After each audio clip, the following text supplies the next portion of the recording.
Magandang umaga dito sa San Sebastian, Cavite. Pinipilahan po yung bibingka ni Mitch, oh. Ayun po, oh. Paalis lang po ng isang sasakyan. Ayun po yung isa.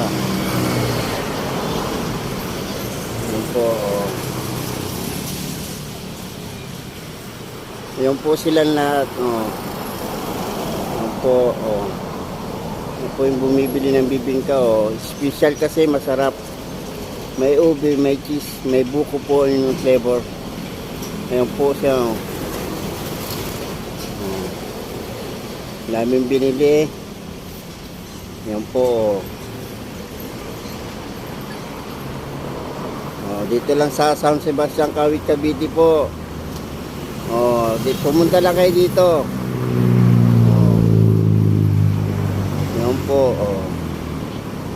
Yan po rito, sa harapan lang ng police station, ha.